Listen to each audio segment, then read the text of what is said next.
All right, Dr. Bernstein. At its core, what is addiction and where does it actually stem from? Addiction at its core is the seeking of relief. And what it means in that way is that when we're feeling disturbed in some way or uncomfortable, the natural human tendency is to seek relief. When we don't have other means of seeking relief that are like talking to somebody or calming down or just reflecting on what's been going on, but we want more immediate relief, we'll look to something that will give us that immediate relief. So it could be alcohol, or it could be drugs, or pornography, or shopping, or gambling, many different Hmm. forms of addiction. And what happens is that becomes a habit. So when the feeling uncomfortability starts to set in, you immediately know that you can get some relief from doing that habit, whatever it is. The difficult part of that, of course, is that that grows over time, and you need more of that, which is the relief, to settle the discomfort, and then you get into a big vicious cycle where even larger amounts, if that's appropriate phrase, don't actually do the trick, and you're basically wearing your system down.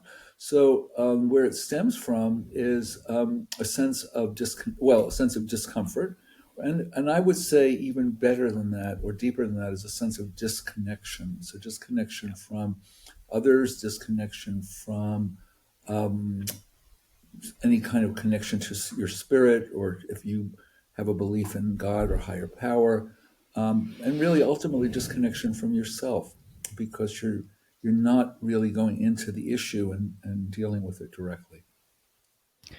Got it. Okay, yeah, so it seems like it just comes down to you're seeking some sort of, I guess, feel good feeling, and you're trying to feel that relief. And a lot of that comes from not feeling connected with something else that gives you that inner meaning. And in that state, like you don't really know what to do. So I guess you move towards things that just give you a sense of pleasure, because that at least allows you to kind of operate in somewhat of an optimal way, even if it isn't necessarily the healthiest way, right? Yeah, yeah, almost. I would Hmm. say that another way of looking at what you're talking about, Shaka, is that life is just Hmm. filled with challenges every single day. Yeah. All of us have challenges. It wouldn't be life if it weren't challenges. And we have, I would call them productive ways of dealing with challenges, and then we have unproductive ways of dealing with challenges. Challenges are actually designed in a certain way that we will feel uncomfortable. That's why it's a challenge.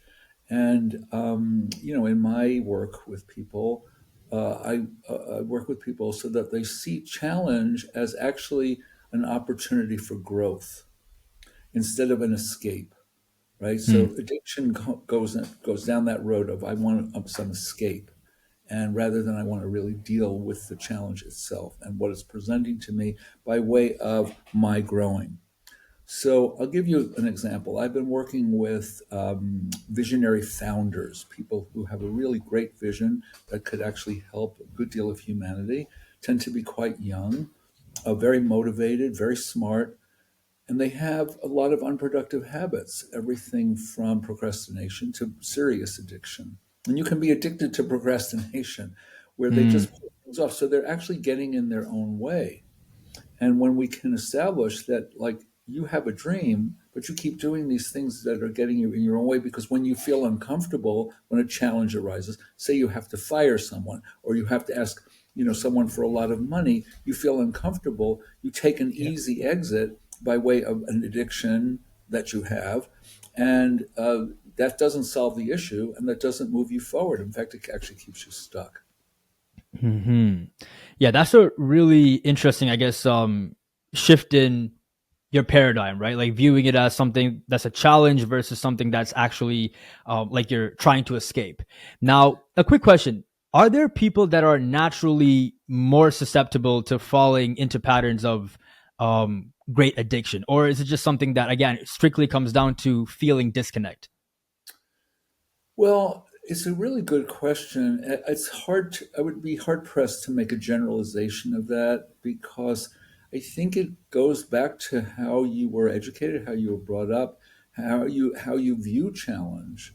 I mean, I have the experience of working with people, say in India, who have very little by way of resources, by way of privilege, and then I have the corresponding experience in Silicon Valley, where people are extremely wealthy and they have Mm. all the comforts.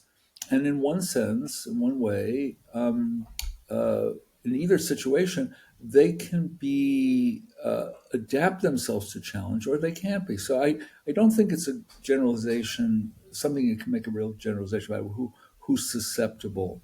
I don't think we're educated, and I say this with some authority. I've been teaching for 50 years in different places in the world. I don't think we educate people for living. I think we fill their heads with a lot of stuff actually that they don't ever use, and but not giving them the tools for living, for dealing with challenge, and for dealing with growth. Hmm. Got it. Okay.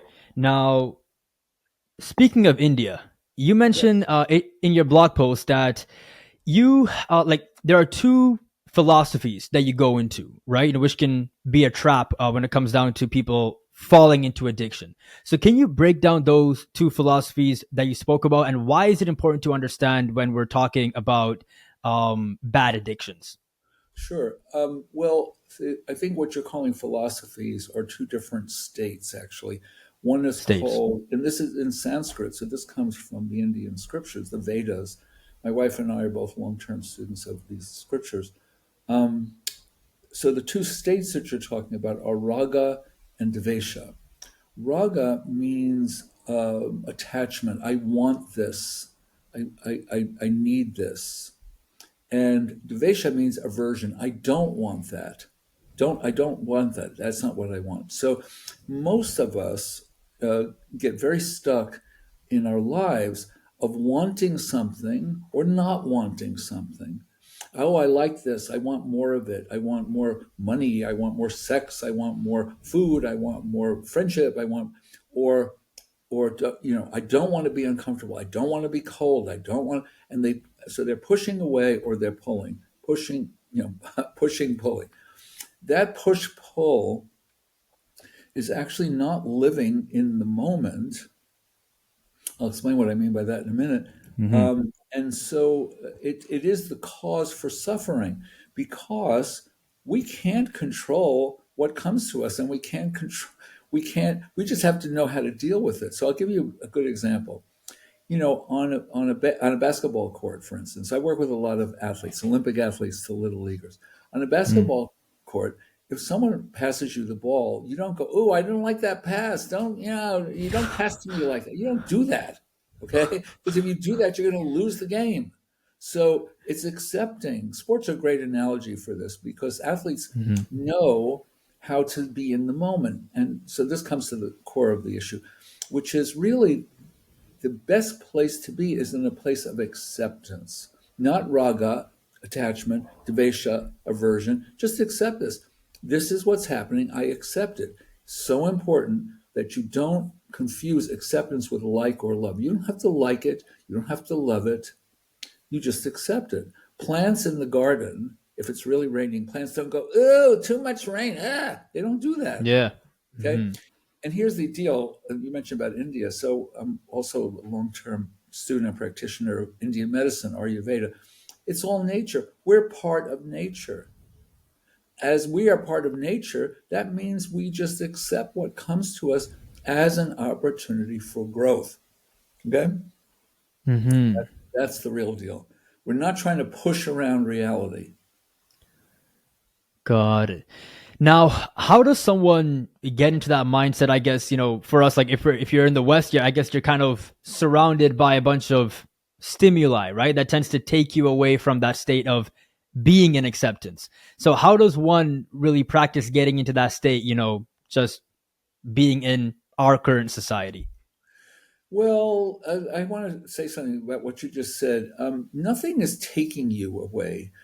You are taking yourself away. Hmm. I work with, I just spent a day with a group of student interns that I had this summer. Great kids, really great. Um, every time we had a break, The very first thing and this place we had a break, they put out snacks. That was really great. You could go outside. As soon as we had a break, they get okay. Nothing Yeah. is making them do that. All right. They're attached, if not addicted, to their telephones. Okay. Hmm. So I've lost track with your question. Um, Tell me again what you want me to respond to here.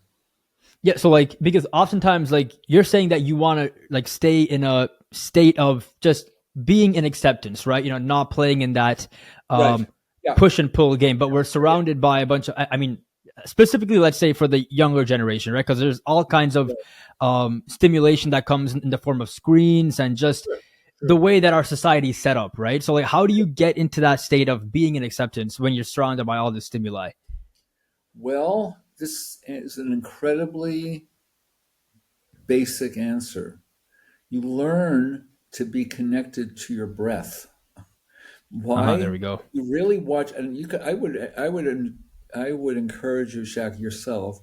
The next time you start scrolling or doom scrolling, check out your breath. Chances are you're not really breathing steadily. You're actually holding your breath.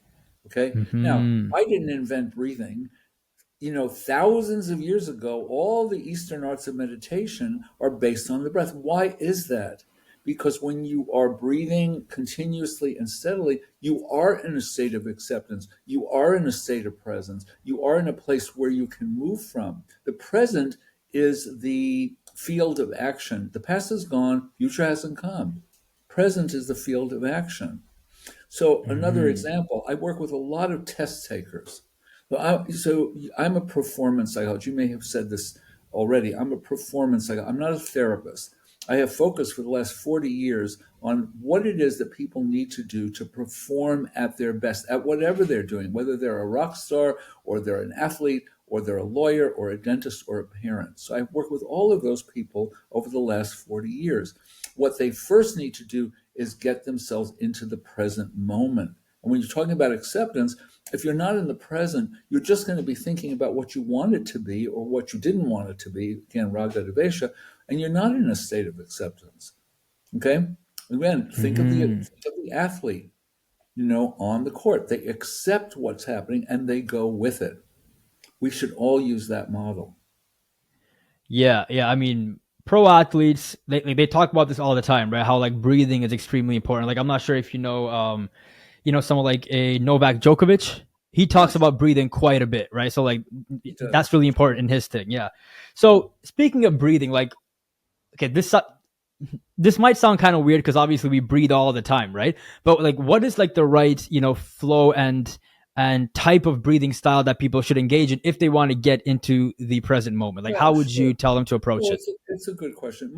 Most of people breathe have three kind of I'm going to say ways of breathing that are not productive. One is simply holding the breath. I would encourage you and all the listeners to just become aware for the next hour while you're listening to this podcast. Become aware how often you hold your breath. Just tune in. Oh wow, I'm holding my breath. Yeah. Okay, so holding the breath. I want to go through this first, then I'll get to your question. Holding the Okay. breath, breathing very shallowly, like, or breathing very Yeah. irregularly. Yeah.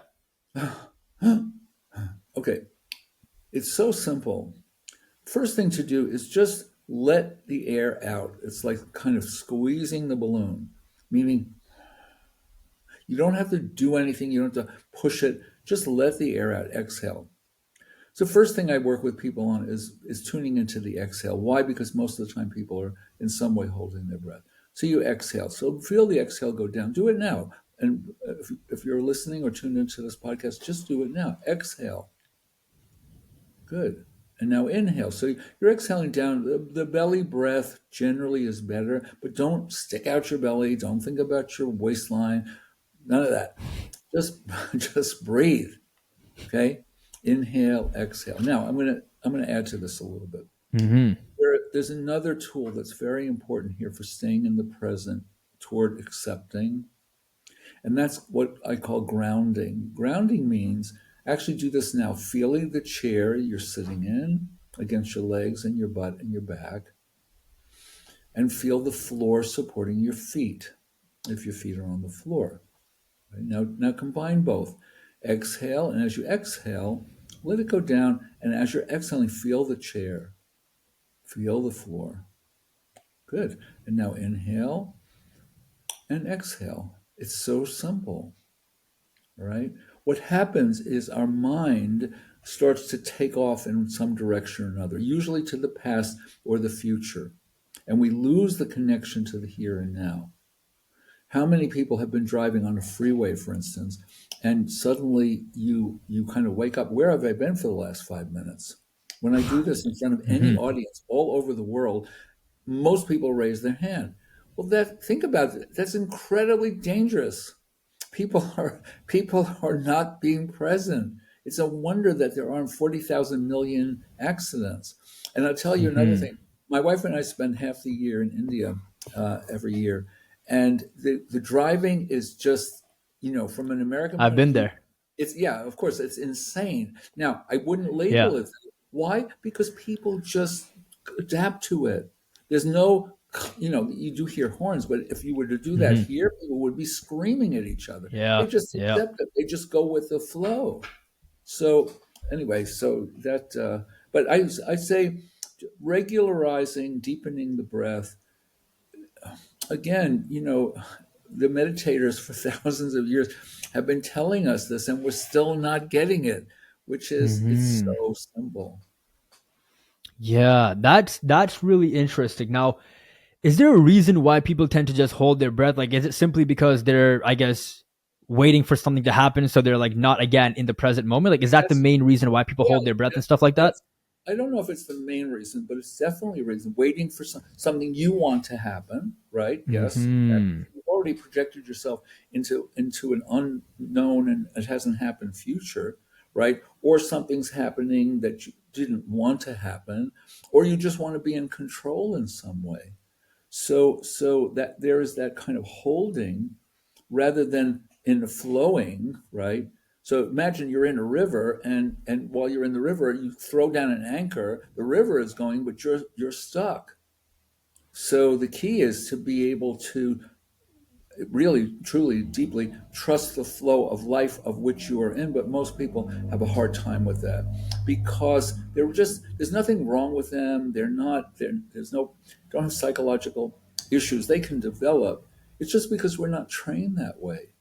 We're not Hmm. trained to be in the flow of life, in the uh, in the changingness of things. Things are changing all the time. We want to hold on to something. Well, you hold on to your breath, hold on to the present.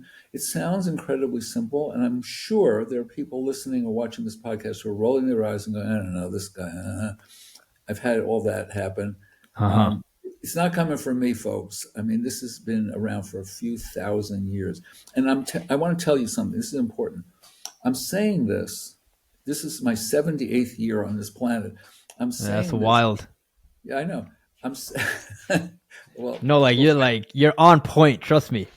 yeah, okay. But you know why? Is because I've Hmm. had to apply all of this in my life. You're asking me about addiction. I don't mind sharing that I have been in recovery from two addictions for 37 years. I still go to 12-step meetings. So I know this terrain. My life was a mess Hmm. and I messed it up. And at the same point, I was achieving things and I was, getting recognized for things and I was successful. I was making money, but there was a whole separation undercurrent of all kinds of behaviors that were very unproductive, ultimately very hurtful to myself and to other people. And I stopped that. So I'm talking from very deep personal authority, including working with people who are stuck and want to get unstuck. It's totally possible. Anybody who's listening to this who's stuck in an addiction, I will tell you, you are not stuck forever. You have to get connected. It's connection, disconnection. They'll go back to that again, right? Addiction is a function of disconnection. I'm disconnected from my true self, disconnected from God or higher power, disconnected from other people. I just want to control everything. I need that drink. I need that pornography. I need that sex. I need that, whatever it is, right? No, you don't. You don't need it. You have habituated yourself to it. Get some help. There's help all over the place. 12-step groups, free all over the world. Thousands of people have recovered from addiction. Find a local 12-step group and start going. Mm-hmm. Hope that Okay. wasn't too heavy-handed, but I think No, it's, that's great. That's yeah. great. So, okay, I'm not sure if you're okay sharing, but like, what specifically was the problem? Like, what did you struggle with when it came down to like your addiction? Like, I'm not sure. I know it's like a personal thing, but I'm just wondering. Well, I don't talk about the addictions themselves, but I'll tell you what I was struggling with, which I was struggling with self-image. I was struggling with, um, I was struggling with the classic things that people struggle with. I was way too amped up in terms of just my whole motor was going too quickly. I had really difficult, more deeper seated negative feelings about myself. I was struggling with having trouble focusing. So these are actually the classic things Yeah. that people struggle with. And this is what, coming through this myself and then working with many people over 40 years, I have seen the same issues over and over and over again. And what I train people in are actually three things. It's how to be calm and confident and focused when they're faced with a challenging situation, whether it's in an Olympic um, tennis match or whether it's in a courtroom or in the dentist chair. You want to learn to be calm, that's the body, confident is the mind, what you're telling yourself about yourself, and focus is your spirit. So I think we're going to lead to this, which is this model Yeah. that I We're of gonna this talk about that. three-legged. Can Mhm. I talk about it now? Is that Yeah, okay? absolutely, Okay. absolutely. Yeah, yeah, no So problem. this is why I it's so love simple. this. Yeah, Hmm. so simple. Body, mind, spirit. So there are optimal states. We know from years and years and years of research that there are optimal states for optimal performance. You want to be calm in your body when you're faced with a challenge, whether it's a test or it's a courtroom or you're sitting in the dentist chair or whatever it is, or your kids. Calm, the body, confident in the mind. Now, the mind is a big word, and many people have different definitions. In performance psychology, we think of the mind as what you're telling yourself about yourself. I can handle it. I've got what it takes. Or, no, I'm a loser. No way. I can't do this. I can't or don't. I'm not. That's the disconnection. And then the third leg, and this is the one that's least discussed, least trained in, and actually, I think the most important, which is the spirit, human spirit. Now, what is that? What's the optimal state there? That's to be focused. Let me just say something about the spirit. We tend to not pay attention to this. Why? Because it's very conflated with organized religion. There's nothing wrong with organized religion. I mean, I can't pass judgment on it, but the human spirit is not tied to organized religion. There's a human. Hmm. It's your fire. It's your motivation. Yeah. It's what like you want to have a good podcast, right? I want to work with people. I'm also compose music. That's my spirit. Mm. That's not my mind. Most systems are body, mind, body, mind, body, mind, body, mind. They leave out the spirit. Yeah. Okay. The spirit wants to be focused. What does that mean? Well, spirit, where is it? We can't see it. This is part of the reason why we don't talk about it too much, because in Western science, if you can't see it, then you can't measure it. And if you can't measure it, it doesn't exist. Well, it does exist. So how do you know spirit exists? Because it's what's your focus? What's your goal in life? And are you taking actions that get you to the goal? Okay. So you asked me what I was struggling with. I was a very worked up guy, just on, kind of my motor was going way too quickly. I was not calm. I had a lot of issues with self confidence, which I buried. Most people bury those because they don't want to talk about them. And I was all over the place. I was doing many things, Hmm. but it was unfocused. So all of that leads to a lot of this, and a lot of this leads to I need relief addiction. Okay. Hmm. Got it. Okay, so like this was happening like while you were making a lot of money, like while you had a lot of like recognition and stuff like that, or Yeah, yeah, or yeah. both.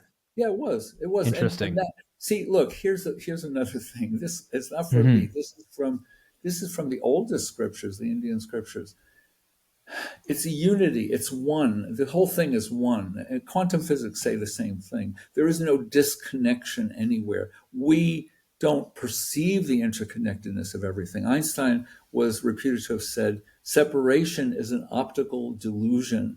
We think things are separate. Here, this is me, Dr. B, there's Shaq, here's my computer, everything is interconnected. It's very hard for us to grasp that Hmm. because we don't perceive. There were thousands of years ago beings, rishis and rishikas and sages and saints in India who actually experienced the interconnectedness of everything.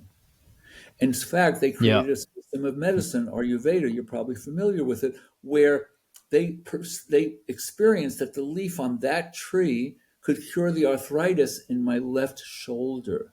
And they created a system of medicine. My wife and I have been going to Yeah. It's India for so 15 interesting. years to get this treatment. It works. Why? Because we're Hmm. part of nature. So let's do another thing. So what is stress? Stress is when we disconnect in some way. We disconnect from nature. We disconnect from our body, holding the breath. Disconnect from our mind. I can't do it. I'm not good enough. Disconnect from our spirit, unfocused. All right. So the big one of the biggest disconnections is what I was doing, which is I'm on the outside, I'm over here. Oh wow, great, Dr. Ben. And what on the inside, I'm like, that's a huge Hmm. disconnection. That disconnection takes so much management, it's exhausting. And that's what Hmm. so many people are stuck in. I mentioned working with founders. I am dedicated to getting founders to realize they have a dream. Let's take out all this disconnection so that they can get their dream manifest while they're young. I'm doing this work because I don't want people to have to go through 30 or 40 years of what I had to go through. All right? So I want to keep, I'm on a roll here. Do you mind? No. Yeah. Go. No problem. No problem. Okay. No I was problem. talking about accept. So there's a three-step path to optimal living. I just wrote a blog post for Psychology Today on this. It got like 14,000 hits in 3 days. Oh, The real. three, the three-step path to optimal living. First step is accept, just like we talked about. Accept what is. Doesn't mean like or love, just accept it. Second, once you accept, you ask yourself the question, how can I grow from this? Because every experience that you are given that comes in your path is actually meant for you to grow. Accept, grow. But why do we grow? This is the real kicker. We grow so that we can serve humanity. I'm not here just for myself. There's a doctor in India I respect greatly who says, are you living in an I world or a we world? This is a profound question. I wrote another blog post about that. That got like 16,000 hits in 4 days. Hmm. Why? Because the world is really tilting to the I world.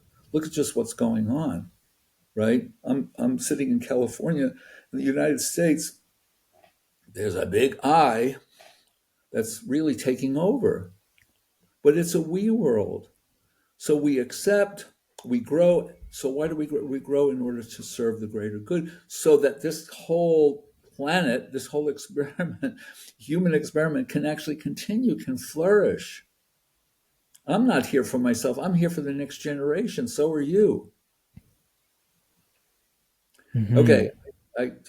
I, I feel like well, I was going to say I'm on some soapbox. I'm not. I'm very passionate about this, as you can tell. Yeah. Yeah. Yeah. For sure. Yeah. So you mentioned there's like three ways for optimal living, right? And then you mentioned first accept, grow, and then like what are the like Serve, next two? serve. No, three. Accept, Serve, grow, grow, serve. serve. Yeah. Interesting. And if you want Accept, grow, to, serve. Yeah. if your listeners want to, I'm on Psychology Today. You're going to probably ask me about resources.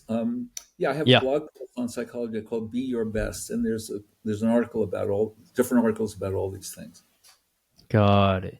Yeah. And then something that you spoke about is how like everything is like fully connected, right? And Yeah, people who play sports, like if you're like a true athlete, like they know this because like you can't help but see the like obvious parallels between everything. It's so weird. Like if you were raised in sports, like, this, right? Yes. Everything is connected. So it's really interesting that you say that, and just how that whole thing works, right? Sure. So going back to the stool, Yeah. um we can go through like each leg and just talk about how to strengthen each one, because obviously it seems like that was a main tool for you, or like one of the main tools for you to really, I guess, break out of all the struggles that Yeah. you went through, right? Right. Right. So let let's start with the body, right? So you Sure. mentioned that obviously the body has to be calm, and then we spoke about this a bit earlier. It's Right. about breathing and staying grounded.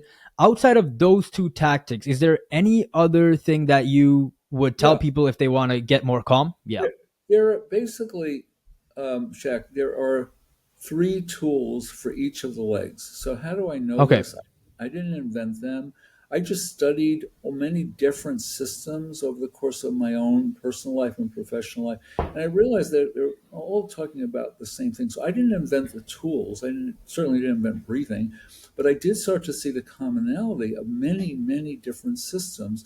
And I reduced it, or boiled it down to the common elements. So the tools are breathing, for staying calm, breathing, grounding. And the third one is sensing. Sensing means just opening up one or more of your senses. Senses are what connects us to the world.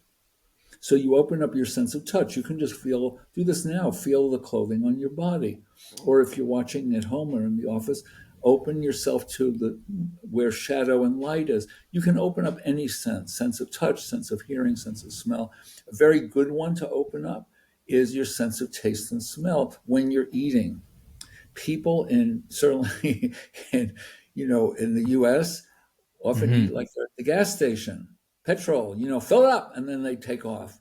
You're not Mm-hmm. tasting, you're not smelling. Take the time. I was doing this with all my work on myself. Well, up till recently, I've been eating a meal by myself, if my wife and I are not together, and I'm watching some YouTube thing, or I'm reading something, or I'm Yeah. listening to something.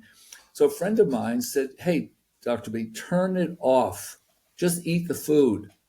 And I did. Guess what? I slowed down and I ate less. All right. Wow.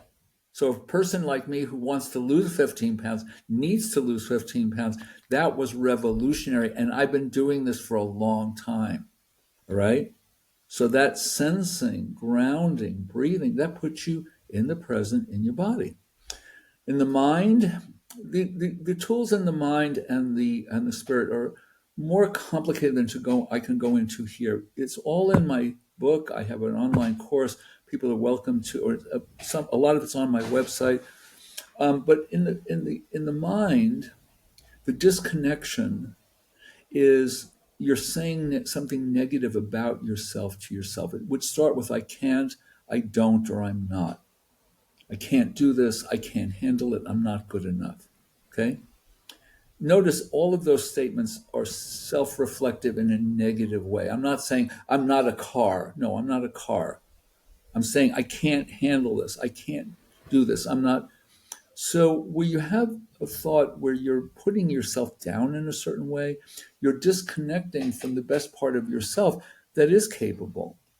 No baby was ever born into this world coming out of the womb thinking, "I'm a loser." That never happened. Okay. We're not born that Mm-hmm. way. We're fed so much negativity by the media, by schools, by family, all of that. So, okay. So the tools out of that, first to recognize that you're doing that. Oh, I'm saying that to myself. But you don't just say it to yourself, you recognize that I lead people through what's called a guided imagery exercise, which they close their eyes and they see them confiding in their best self, right? So each one of us has an image already inside of our best self. So you confide in your best self. Or if you confide in a parent, you have to let it out because that's the disconnection. Then the next tool is called reflect. The image reflects back to you something accurate and positive. So if you're a teenager taking like the SAT or the ACT and you come to a problem that you can't figure out, you first say, I don't know what to do. That's a legitimate response to a difficult question that you haven't seen before. But these students know what to do. They imagine their best or highest self and they say, I don't know what to do. Best or highest self, this is tool two. They reflect back. I've seen you handle this before. You can work it out. Notice it's accurate and positive. It's not saying, oh, you're the most fabulous kid. You're so, no, accurate and positive. Reflect. The third tool for restoring confidence is seeing yourself taking small, manageable steps to correct the negativity. You have to see a series of small, manageable steps. Think about sports. If you're up at bat and your swing is not really working, your coach, she or he, will break down the action to small steps so that you play the piano, same thing. It's all small, manageable steps. All human learning is based on that. Babies don't come out of the womb and run across the room. It's a long process of small, manageable steps. So that restores confidence, right? You confide, can't do it, reflect, you have the capability, I've seen you do it, and then you see the small, manageable steps. Seeing in the imagination is very important. Again, sports psychology, when we work with athletes, we have them envision the process and the outcome from that process. It's not just about winning, it's how do you get there, okay? And that sets up the whole inner system toward that. Okay, that's confidence. Focus, spirit, has to do with having the goal and taking actions that get you to the goal. A little more complicated, but I think I can summarize it. First of all, that goal has to be yours. If someone's telling you you have to do this and it's not your goal, you're already disconnected. Got it? So you have to, it's like a kid coming to me and saying, I say, why are you here? And she says, my mother wants me to get a higher SAT score. Well, that's your mother's goal. What's your goal? Yeah. Right? So that's the first disconnection. But the more prevalent disconnection in focus is that you have a goal, but you keep getting distracted, right? You have a goal. I have a goal to write something, 800 words in the next hour and a half. And I just pick up the phone or I go to the refrigerator. None of these are wrong, but they're distractions from my goal. Okay, think of the basketball player again, gets the ball and then sees somebody in the stands. Oh, hi, how you doing? Game over or lost. Okay, so you have to become aware that you're getting distracted. And then once you become aware, there are three tools again. Stop the distraction. Absolutely, just stop it. Next, listen. This is the key one. Listen. Listen to what? Listen to the voice inside that's going to tell you exactly what you need to do to get back on track. Okay, so people say, what are you talking about? What is this voice? Every one of us has an inner voice. We actually have a chorus of inner voices, but there's always one voice that will give you or is giving you unfailingly good, specific direction, what you need to do to get back on track. It's not saying go back to work. It's not saying, nothing general. Go back to that sentence. Go back to that move. Okay? So you stop, you listen to that voice, and then you take action. The two issues here are people just don't stop. Oh, I know I should stop, right? I'm eating something that I know I'm gaining weight, and my voice is like, stop, don't eat it. I had this happen last week. Yeah. I went to IKEA. I love, we go to IKEA. So passing out of IKEA's, there's the hot dog thing, right? And I'm going, ooh, a hot dog. And my better voice is going, Dr. B, it actually calls me Ben. Dr. Ben, you don't need a hot dog. You don't want a hot dog. Oh, I want a hot dog. No, you don't need a. And I'm like, keep going toward the hot dog. And eventually his voice just is like, okay, you're not listening. Bye-bye. It actually never really goes away. You just tune it out. That's like to me saying to God, excuse me, God, I'm busy. Can you just wait for a minute? Blah, blah, blah. And you put the phone down. Okay. So I went and had the hot dog. Guess what? I also had a little swirl, vanilla, strawberry, and a soft drink. Ooh, it all tasted so good. 3 hours, I thought I was going to throw up. All right? That's from not listening to that voice. Okay? So stop, listen, and then you fulfill. You don't need the hot dog. You're right, I don't. So exit IKEA, no hot dog. Didn't do that. All right? So this is a training. I could go on and describe these forever, but you have to train yourself to do these things. And the people who train themselves, always succeed. Hmm. That was a long answer to your question. I hope it was No problem. comprehensive. Good. Yeah. So yeah, like I'm just gonna go through them, just to make sure that I have a good understanding of it, right? Yeah. So for the body, Yeah, you mentioned breathing, grounding, and sensing, right? Again, that's the whole point, again, it all comes down to getting back to the present moment, right? Which is why oftentimes, like since we're talking about sports as well, if you see a like some player hit a game winner, oftentimes like they have no reaction, right? It's just like, you know what I mean? Because they're just strictly in that present moment, right? that's exactly Like right. they've gone into that present, yeah. And then for the confidence, you talk about get rid of the bad self-talk. That's like No, no, dragging no, you no, down. no, no. No. Stop. No, not Mm-hmm. you don't get rid of anything, right? Okay. Because then you're back in the devasha. I don't want that. Okay. There we go. Yeah. Mm-hmm. Yeah. No, you don't get rid of it. You just hear that voice, right? Mm-hmm. But you just instead of holding on to it and spiraling down, you confide it, you let it out. Why do we Okay. have priests Yeah. and clergy and parents and friends? Because we need to let it out of ourselves. That's confide. You confide the negativity. Yeah. Yeah. So you're pretty much staying in a state of like non-resistance. Yeah. Beautiful. Pretty That's a much. You're just great like way. letting it flow through without That's a great fighting way it. to Pretty put it. much. That's beautiful. Got it. That's Cool. accepting again. Yeah. Yeah, great. And then the next thing was, to keep, I guess, past wins in your mind, right? So like when you're trying to overcome an obstacle, you say, "Hey, I've done this before, so I can do this," and just kind of It's a using good way that to put as, it. I guess, evidence to kind of give Yeah. yourself that self belief. Cool. Right. Yeah. And then see the process. If you're trying That's to right. move forward, like actually understand the entire process instead of just visualizing, "Oh, I'm going to go there," but like you have That's no right. clue how to get there. Yeah. Okay. Cool. Step And by then step. for Small mhm, manageable yeah. steps. Okay. Small manageable steps. Okay, cool. And then for the spirit, again, it's about being focused, right? So you talk about, again, the goal has to be yours. It can't be somebody else's, because then Right. that's like their spirit. Like it's not your it's not Yeah. your spirit, right? Yeah. That's like That's setting that beautiful. goal. That's great. That's Yeah, great. Yeah. exactly. And then again, you have to eliminate like any of the distractions that might get in the way. Again, No, without fighting you it. can't. You can't. Mhm. Stop. You can't. You don't believe in getting rid of distractions? I'm not. I'm not ragging on you, Shaq. Yeah. But you can't. You don't eliminate distraction. You stop distraction. Okay. Okay. Okay. That's different. You know Okay. you have, because we're habituated to be Mm-hmm. distracted. We have to stop the distraction. That's the first rule. Stop. Mm-hmm. Ask yourself the question. I didn't say this before. Ask yourself: is Yeah. this distraction getting me to my goal? The answer will always be no. Mm-hmm. Okay. All right. Okay. Keep going. I hope you don't mind these corrections, but I'm very No, it's okay. It's a okay. typical, teacher language. You know what I'm saying? Well, I don't know how to take that exactly, Yeah. but but, but no, Yeah. language is very important because if you say Mm-hmm. eliminate distraction, that will never happen because we're fallible human beings. We get distracted.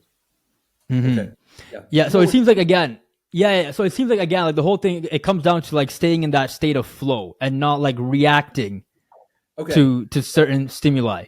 yeah, I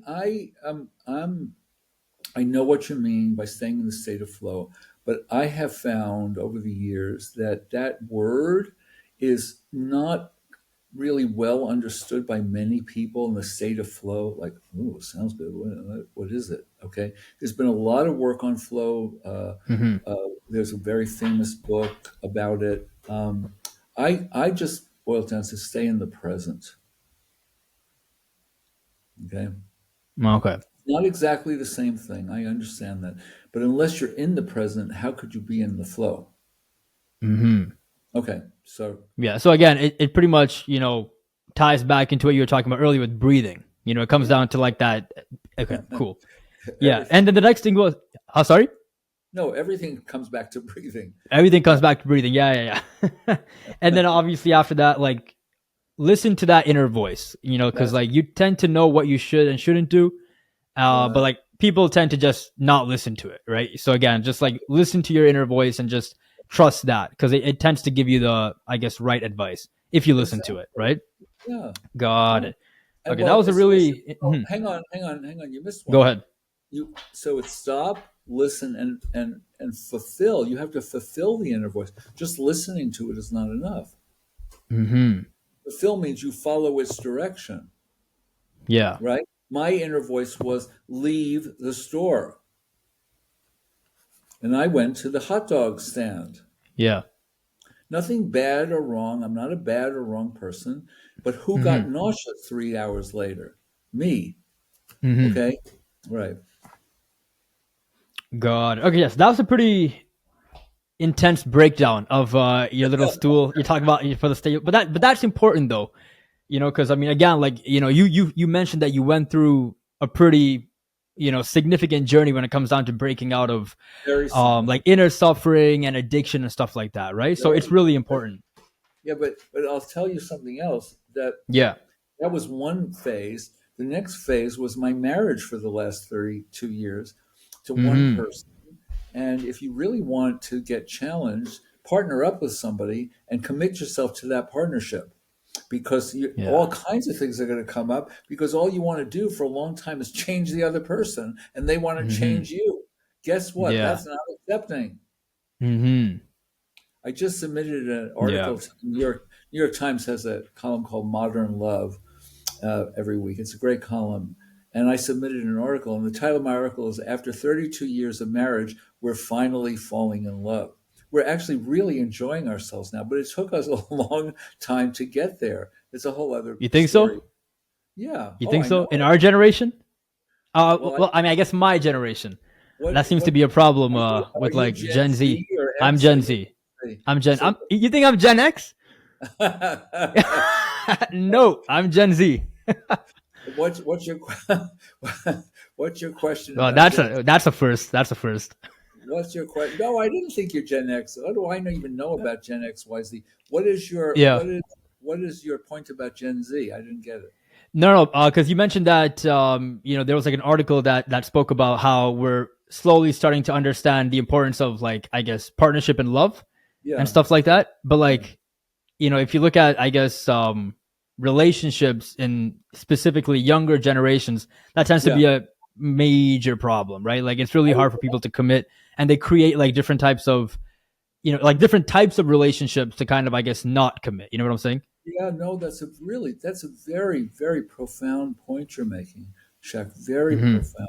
And I think that is symbolic, or maybe symbolic is not quite the right word, but that's emblematic of where our culture is, which is more separation, less connection, less connection.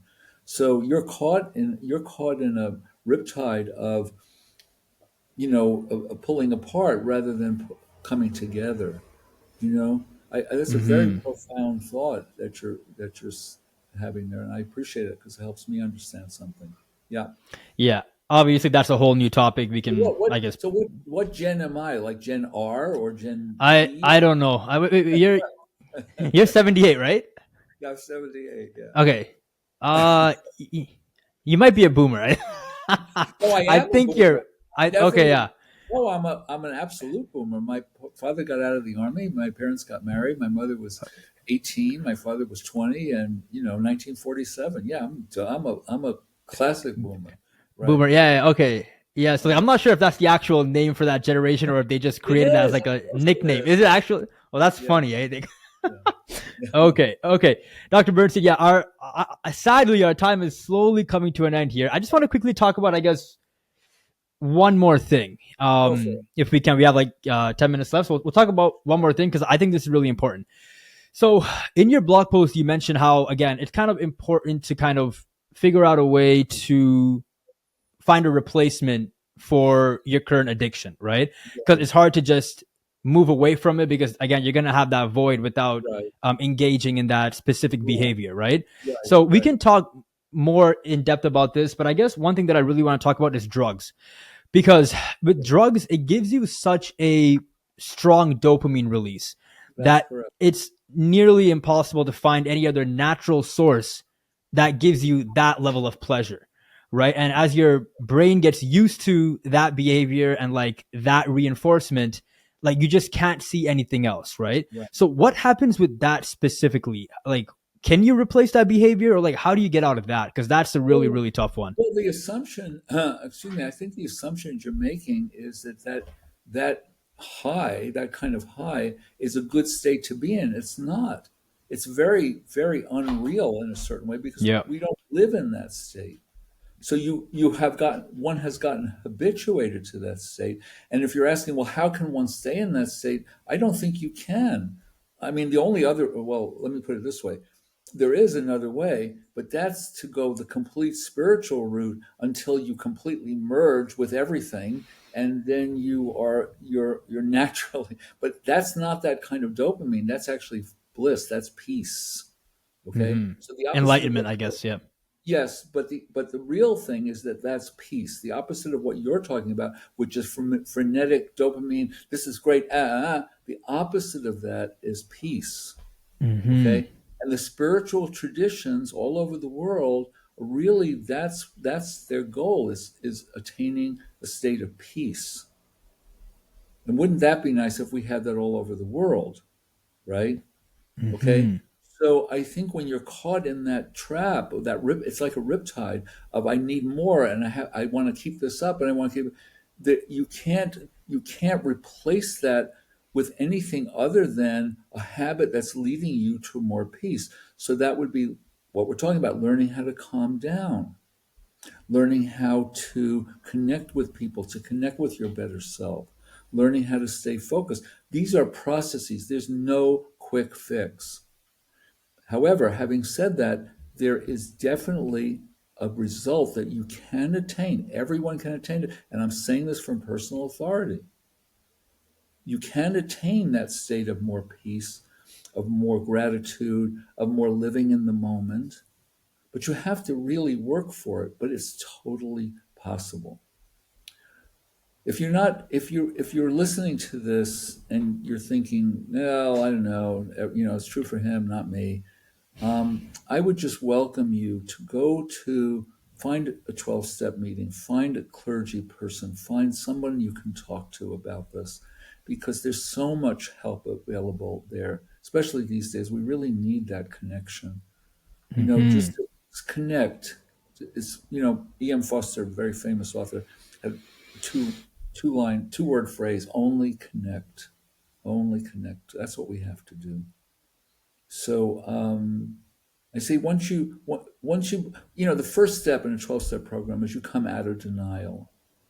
You realize that you are on a path that is really not healthy, that's not helping you or other people, and you start to break through that I have to have this, because having to have it is really what continues to cause the issue.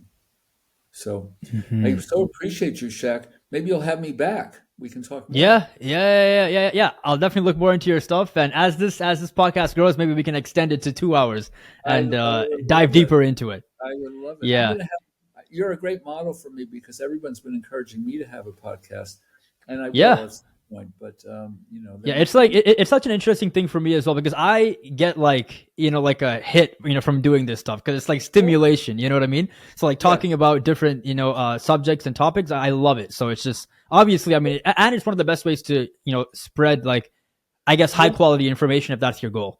it is. But this is a good point to end on. You say you get so much benefit from it. You love it. Why is Yeah, that? You're getting the dopamine hit that you were talking about, not in that way, but that's because you're connecting with truly yourself, who you are, who you're meant to be, why you're here. You're serving right now. hopefully. Clearly from looking at your playlist and the people that you talk to, you're Yeah. serving.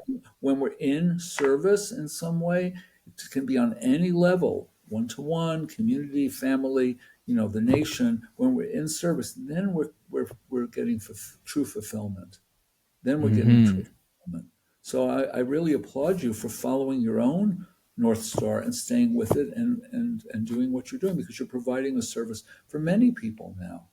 So Yes. I'm good gonna keep work. doing Yeah. it. Yeah, I appreciate that. I appreciate Yeah. it. It's always great. Yeah. Well, Dr. Bernstein, thank you so much. This is a really interesting episode for me, because I mean, I'm to be honest, I'm a pretty, like, I guess, high octane, type of guy. So like, might have to Yes. go, a bit in reverse to, I guess, be more like productive and more efficient. So this was a really interesting episode. I love your little stool tool that you talk about. Like I've actually been trying to use that, these past 2 to 3 weeks. Like I find it to be actually really helpful. Like it does, stabilize Good. your mind and keeps you away from dragging into things that or mental spaces that you don't want to be in. You know what I mean? Yeah. So it's been great. I think you'll always be high octane, Shaq, but I think you want to balance that with more groundedness. And this is not a Yeah. comment on you; we're just meeting each other, but you can Yeah. balance that.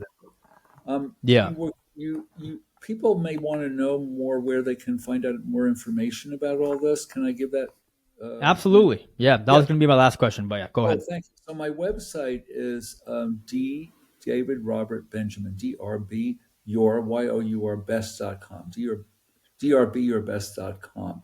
Now, when you go on that website, there's references to my Psychology Today blog, my books. I've written 3 books that are on that.